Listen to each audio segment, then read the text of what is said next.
साथियों, मैं आपको बताना चाहूँगा कि आज के दिन ही हमारे मध्य प्रदेश में पंचायती राज अधिनियम 24 अप्रैल को लागू हुआ था, जिसके तहत त्रिस्तरीय पंचायती राज व्यवस्था हमारे प्रदेश में चालू हुई। पंचायती राज व्यवस्था की आवश्यकता हमें क्यों पड़ी?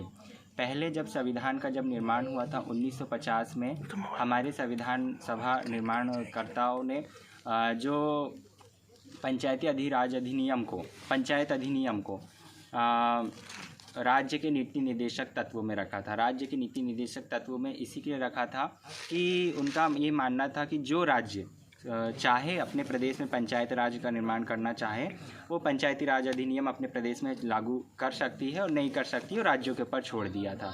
परंतु 1994 में वर्तमान सरकार ने देखा कि गांव का विकास नहीं हो पा रहा था सुचारू रूप से। इसके लिए बलवंत राय मेहता की एक टीम गठित की गई और उस टीम ने लोकसभा में यह बात उठाई कि गांव के विकास करने के लिए पंचायती राज व्यवस्था हर भारत के पूरे 29 राज्यों में लागू होना चाहिए। तो 1994 में इसे लोकसभा में अनुमति मिली और यह विधेयक बना और पूरे देश में लागू हुआ। और हमारे प्रदेश में 1994 24 अप्रैल आज के दिन ही पंचायती राज अधिनियम लागू हुआ, जिसके तहत त्रिस्तरीय पंचायती राज व्यवस्था लागू हुआ, जिसमें गांव के लिए पंचायत की व्यवस्था की गई है। मैं इसमें आपको अब बताना चाहूँगा कि गांव में न्यूनतम 1000 से अधिक की जहां जनसंख्या होती है वहां पंचायत का निर्माण किया जाता है। यदि एक गांव में 1000 से कम जनसंख्या है तो आजू बाजू के गांव को मिलाकर एक पंचायत का निर्माण किया जाता है और छोटे छोटे क्षेत्रों को बांटा जाता है, जिसे हम वार्ड कहते हैं। एक पंचायत के अंतर्गत 10 वार्ड से लेकर 20 वार्ड तक के वार्ड का निर्माण होता है। और पंचायत में यदि देखा जाए तो पंच और सरपंच, और वहीं प्रशासनिक अधिकारी अगर देखा जाए तो सचिव की व्यवस्था होती है। वहीं अगर विकास खंड स्तर पर देखा जाए तो जहां 5000 से अधिक लगभग 50,000 की जनसंख्या होती है, ऐसे जनसंख्या वाले क्षेत्र में जनपद पंचायत का निर्माण होता है। जहां जनपद पंचायत के जो सदस्य हैं वो लगभग 10 से लेकर 25 तक के सदस्य होते हैं। वहीं अगर वहाँ जनपद पंचायत में प्रशासनिक अधिकारी देखें तो अनुकार्य, जिसे इंग्लिश में अगर कहे जाए तो सीओ की व्यवस्था होती है, जो मध्य प्रदेश सरकार के द्वारा होती है। और जो वहाँ पे जो मेन व्यक्ति होता है, जनप्रतिनिधि होता है, वो उसे अध्यक्ष कहा जाता है और एक उपाध्यक्ष होता है। उसके बाद जो तीसरे स्तर पर अपन देखा जाए तो जिले में जिले पंचायत की व्यवस्था होती है, जहां 50,000 से अधिक जनसंख्या वाले क्षेत्र में जिले पंचायत का निर्माण किया जाता है। जिले पंचायत के जो सदस्य होते हैं वो लगभग 15 से लेकर 35 सदस्य तक के जिले पंचायत के सदस्य हो सकते हैं। इसके अंतर्गत जो लोकसभा सदस्य, विधानसभा के जो सदस्य और जो जिला पंचायत के सदस्य और ब्लॉक का जो अध्यक्ष, ये सभी सदस्य जिला पंचायत के अंतर्गत आते हैं। अब ये तीनों पंचायत में आय की व्यवस्था कहाँ से होती है? तो जो तीनों पंचायत होती है वह उसके अंतर्गत आने वाले क्षेत्र में जो मेले, हाट बाज़ार, जो दुकान लगाए जाते हैं, उससे टैक्स वसूल के, और साथ ही साथ जो राज्य सरकार के द्वारा जो भी योजनाएं चलती है, उस योजनाओं के माध्यम से तीनों पंचायतों में विकास कराया जाता है।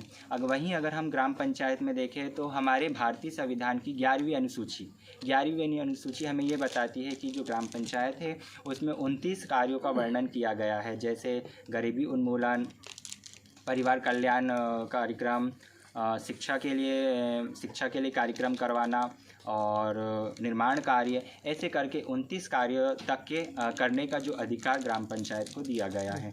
इसी प्रकार से तीनों पंचायतें अपनी अपनी जगह पर हमारे क्षेत्र का विकास करने के लिए बहुत ही आवश्यक है, और इन्हीं के माध्यम से हमारे क्षेत्र का विकास होता है।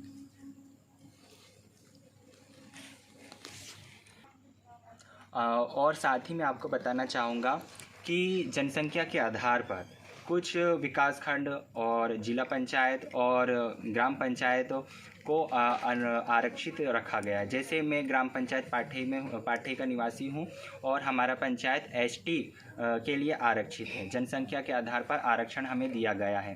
पर अभी वर्तमान में देखा जाए तो जो अनुसूचित पंचायतें हैं, अगर हम हमारे भारतीय संविधान की 248 धारा के तहत देखें कि जो हमारी ग्राम पंचायत है वहाँ पर नगर पंचायतें नहीं हो सकती, परंतु हमारे जो अनुसूचित पंचायत 5वीं अनुसूची के तहत जितनी भी पंचायतें आती हैं वहाँ पर अभी क्या हो रहा है, आने वाले समय में मैंने देखा है अधिकतर हमारे क्षेत्र में कि, और पूरे न्यूज़ के माध्यम से हम देश में भी देखते आ रहे हैं कि जो अनुसूचित राज्य है 5वीं अनुसूचित के तहत हमारे देश में 10 राज्य है। 10 राज्य के अंतर्गत जितने भी ज़िले हैं, जहाँ ज़िलों के बाद जो विकास खंड है, ग्राम पंचायत है, ग्राम पंचायत कभी भी नगर पंचायतें नहीं बन सकती, अनुसूचित एरिया जो अनुसूचित पंचायत है। परंतु हमारे लोग संविधान के प्रति जागरूक नहीं है, संवैधानिक अधिकार को नहीं समझ रहे हैं। हमारे लोग शिक्षित तो हो गए हैं पर कभी भी संविधान को पलटना नहीं चाहते, संविधान को पढ़ना नहीं चाहते, जिससे क्या खामियाजा हमारे ही समाज को भुगतना पड़ता है, हमारे लोगों को इसका कष्ट झेलना पड़ता है। क्या मैं आपको बताना चाहता हूं कि संविधान के 248 ZC में स्पष्ट प्रावधान दिया गया है कि जो अनुसूचित पंचायतें होगी वो कभी भी नगर पंचायतें नहीं बनेगी। असंवैधानिक रूप से उसे करार दिया गया है, पर हमारे लोगों को ये सारी चीज़ें जानकारी नहीं है। और जो हमारे जो आरक्षित पंचायतें हैं, 5वीं अनुसूचित के तहत जो पंचायतें आती है वहाँ पर अभी वर्तमान सरकारों के द्वारा उसे नगर पंचायतों में बदल दिया जा रहा है। नगर पंचायत तो कर दे रहे हैं, मैं मान रहा हूँ ठीक है, पर नगर पंचायत अगर यदि हो जाता है तो वहाँ जो हमारे 5वीं अनुसूची के जो प्रावधान हैं वो वहाँ कहीं ना कहीं ख़त्म होते हुए दिखाई दे रहे हैं। इसके लिए मैं अपने पंचायत के अंतर्गत आने वाले सभी ग्रामीणों से ये अनुरोध करता हूँ कि आप ज़्यादा से ज़्यादा संविधान को पढ़ें, अपने हक अधिकार के प्रति अपने सजग हो और जाने, और हमारे संवैधानिक अधिकार को जाने, और हमारे साथ यदि कुछ अन्याय होता है तो उसके खिलाफ हम स्वयं कैसे किस प्रकार से सक्षम हो सके और हम खुद अपने आप को कैसे न्याय दिला सके और न्याय पा सके, इसके लिए सारी व्यवस्था हमारे संविधान के अंतर्गत दी गई है। इसके लिए ज़्यादा से ज़्यादा संविधान को पढ़ें। मैं सभी से यही निवेदन करूँगा कि ज़्यादा से ज़्यादा अपने संवैधानिक अधिकार को जानने का प्रयास करें। जय सेवा।